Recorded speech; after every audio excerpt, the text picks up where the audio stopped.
अब तो श्लोकों में दुर्योधन अपने पक्ष के प्रधान वीरों के नाम बतलाते हुए अन्य नए वीरों के सहित उनकी प्रशंसा करते हैं। भगवान भीष्म, श्री करण, श्री कृपाश्री, समित्य यज्ञ, अश्वत्थामा, विक्रमश्री, सोमदत्त सतैव च। आप द्रोणाचार्य और पितामह भीष्म तथा कर्ण और संग्राम विजय कृपाचार्य तथा वैसे ही अश्वत्थामा, विक्रम और सोमदत्त का पुत्र भूरिश्रवा। द्रोणाचार्य कौन थे? दुर्योधन समस्त वीरों में सबसे पहले उन्हें आप कहकर उनका नाम किस हेतु से लिया? द्रोणाचार्य महर्षि भरद्वाज के पुत्र थे। इन्होंने महर्षि अग्नि वेश्य से और श्री परशुराम जी से रहस्यमय मेद समस्त अस्त्र शस्त्र प्राप्त किए थे। ये वेदांत के ज्ञाता, महान तपस्वी, तनुवर और शास्त्र विद्या के अत्यंत मर्मज्ञ और अनुभवी एवं युद्ध कलाओं में नितांत निपुण और परम साहसी अतिरथी वीर थे। ब्रह्मास्त्र, आग्नेयास्त्र आदि विचित्र अस्त्रों का प्रयोग करना इन्हें भलीभांति ज्ञात था। युद्ध क्षेत्र में जिस समय ये अपनी पूरी शक्ति से भिड़ जाते थे, उस समय इन्हें कोई भी जीत नहीं सकता था। इनका विवाह महर्षि शरत्वा की कन्या कृपि से हुआ था। इन्हीं से अश्वत्थामा उत्पन्न हुए थे। राजा द्रुपद के बाल सखा थे। एक समय इन्होंने द्रुपद के पास जाकर उन्हें प्रिय मित्र कहा। तब ऐश्वर्य मद से चूर द्रुपद ने इनका अपमान करते हुए कहा, मेरे जैसे ऐश्वर्य संपन्न राजा के साथ तुम सरीखे निर्धन दरिद्र मनुष्य की मित्रता किसी तरह भी नहीं हो सकती। द्रुपद के इस तिरस्कार से इन्हें बड़ी मम्र वेदना हुई और ये हस्तिनापुर में आकर अपने साले कृपाचार्य के पास रहने लगे। वहाँ पितामह भीष्म से इनका परिचय हुआ और इन्हें कौरव पांडवों की शिक्षा के लिए नियुक्त किया गया। शिक्षा समाप्त होने पर गुरु दक्षिणा के रूप में इन्होंने राजा द्रुपद को पकड़ लाने के लिए शिष्यों से कहा। महात्मा अर्जुन ही गुरु की इस आज्ञा का पालन कर सके और द्रुपद को रण क्षेत्र में हराकर सचिव सहित पकड़ लाए। द्रोण ने द्रुपद को बिना मारे छोड़ दिया, परंतु भागीरथी से उत्तर भाग का उनका राज्य ले लिया। महाभारत युद्ध में इन्होंने 5 दिन तक सेनापति के पद पर रहकर बड़ा ही घोर युद्ध किया और अंत में अपने पुत्र अश्वत्थामा की मृत्यु का ब्रह्ममूल के समाचार सुनकर इन्होंने शस्त्र का परित्याग कर दिया और समाधिस्थ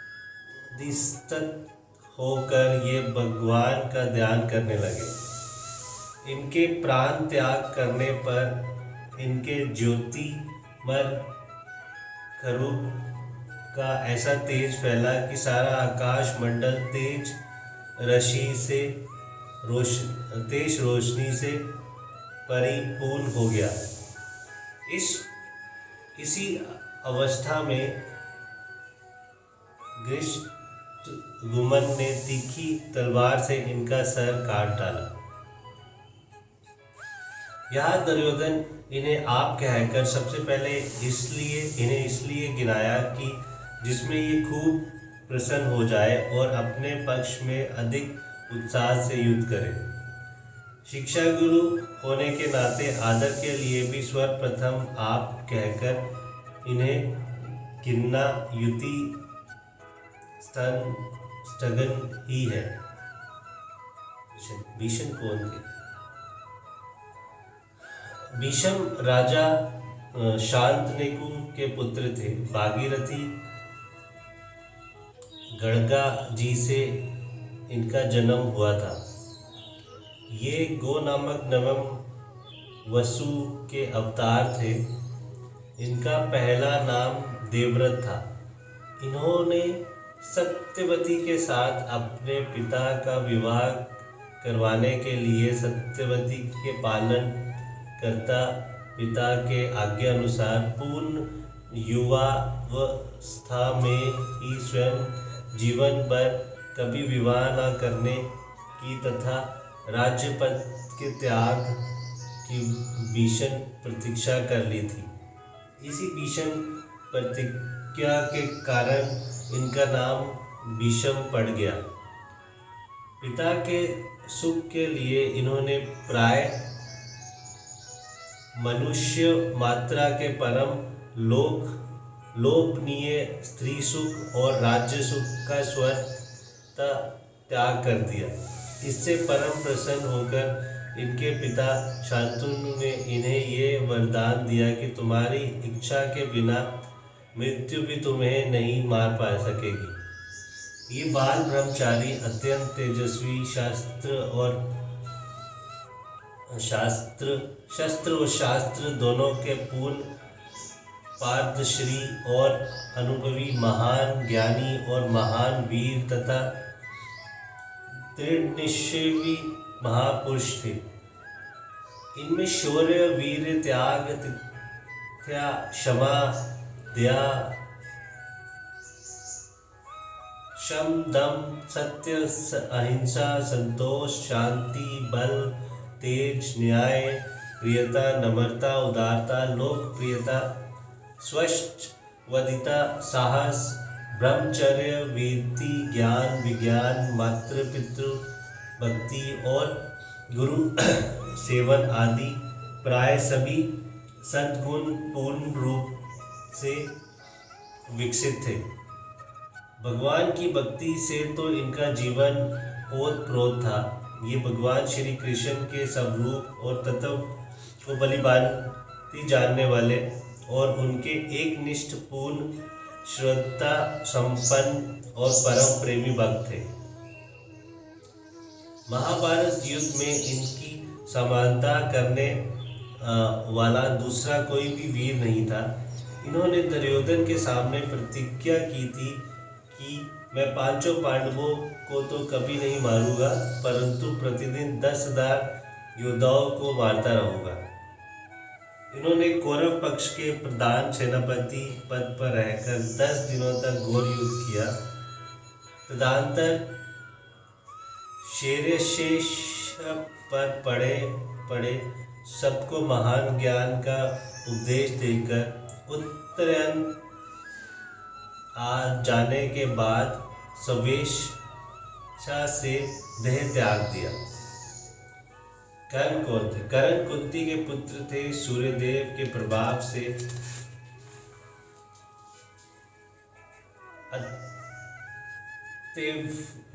यह अप्रयत शब्द से दुर्योधन अपनी सेना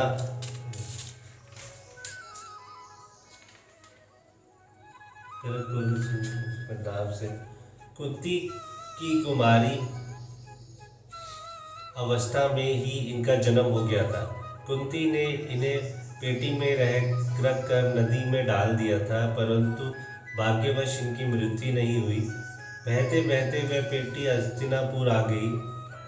अधिरथ नामक सूत इन्हें अपने घर ले गए और उसकी पत्नी राधा ने इनका पालन पोषण किया और ये उन्हीं के पुत्र माने जाने लगे। कवच और कुंडल रूपी धन के साथ ही इनका जन्म हुआ था। इसके अधिरथ ने इनका नाम वसुसेन रखा था। इन्होंने द्रोणाचार्य और परशुराम जी से शस्त्र विद्या सीखी थी। ये शास्त्र और शस्त्र दोनों के ही बड़े पंडित और अनुभवी थे। शास्त्र विद्या और युद्ध कला में ये अर्जुन के समान थे। दुर्योधन ने इन्हें अंग देश का राजा बना दिया था। दुर्योधन के साथ इनकी प्रगाढ़ मैत्री थी और ये तन मन से सदा उनके हित चिंतन में लगे रहते थे। यहाँ तक कि माता कुंती और भगवान श्री कृष्ण के समझाने पर भी इन्होंने दुर्योधन को छोड़कर पांडव पक्ष में आना स्वीकार नहीं किया। इनकी दानशीलता अद्वितीय थी। ये सदा सूर्य देव की उपासना किया करते थे। उस समय इनसे कोई कुछ भी मांगता ये सहर्ष दे देते थे।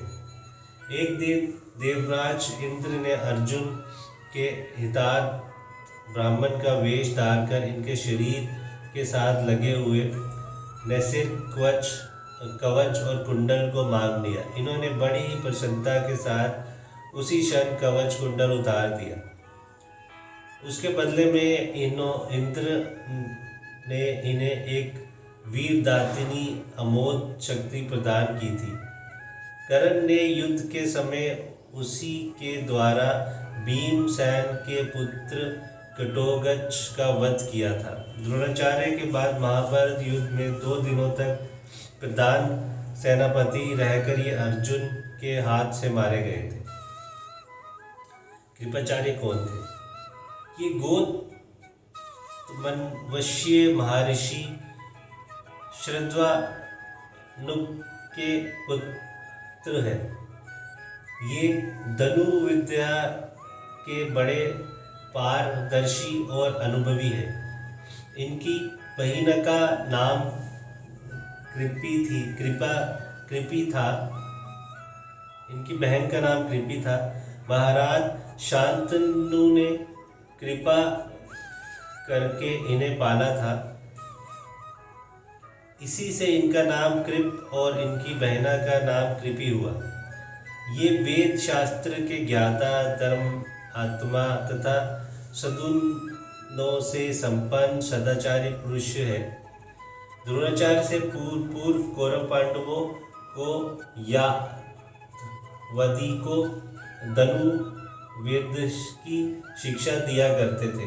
समस्त कौरववंश के नाश हो जाने पर भी ये जीवित रहे। इन्होंने प्रशिक्षित को अस्त्र विद्या सिखलाई। ये बड़े ही वीर और विपश्यों पर विजय प्राप्त करने में निपुण है।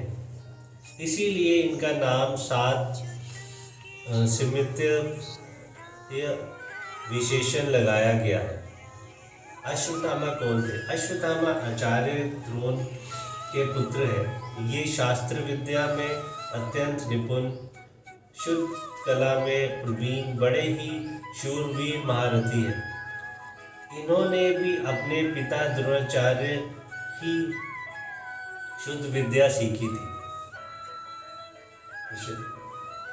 विकर्ण कौन थे? धृतराष्ट्र के दुर्योधनादि 100 पुत्रों में से ही एक का नाम विकर्ण था।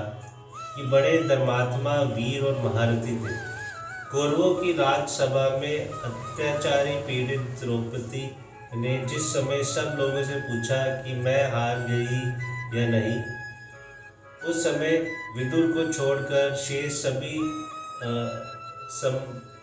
चुप हो रहे। एक विकर्ण ही ऐसे थे जिन्होंने सभा में खड़े होकर बड़ी तीव्र भाषा में न्याय और धर्म के कुल स्पष्ट कहा था कि द्रौपदी के प्रश्न का उत्तर ना दिया जाना बड़ा अन्याय है। मैं तो समझता हूँ द्रौपदी हम लोगों के द्वारा जीती नहीं गई है। प्रश्न, सोमदत्ती कौन थे? सोमदत्ती पुत्र श्रवा को सोमदत्ती कहा करते थे। ये शांतनु के बड़े भाई बलाई के पौत्र थे। ये बड़े ही धर्मात्मा, युद्ध कला में कुशल और शूरवीर महारथी थे। इन्होंने बड़ी बड़ी दक्षिणा वाले अनेक यज्ञ किए थे। ये महाभारत युद्ध में सात्यकी के हाथ से मारे गए और अब इन लोग अव्यय पदकों के प्रयोग का अभिप्राय है। इन दोनों अवयवों का प्रयोग करके ये दिखलाया गया है कि अश्वत्थामा, विकर्ण और भूरिश्रवा भी कृपाचार्य के सामने ही संग्राम विजय थे।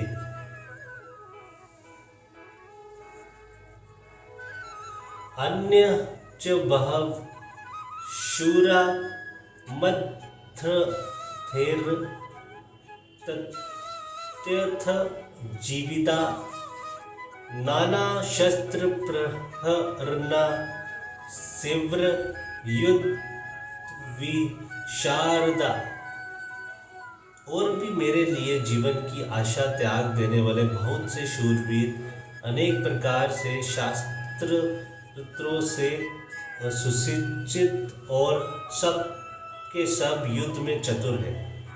इस श्लोक का भाव, इसके पूर्व शल्य, बाल्हिके, मगधत्त, कृतवर्मा और जयाद्रथादि महारथियों के नाम नहीं लिए गए हैं।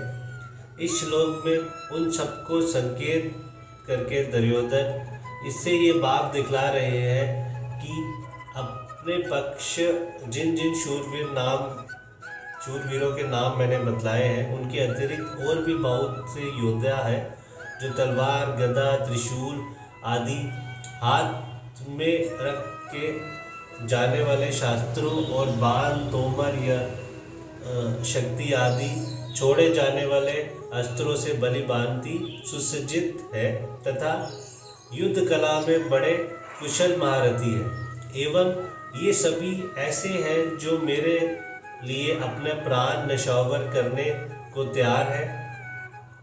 इससे आप ये निश्चय समझिए कि ये मरते दम तक मेरे विजय के लिए डटकर युद्ध करेंगे।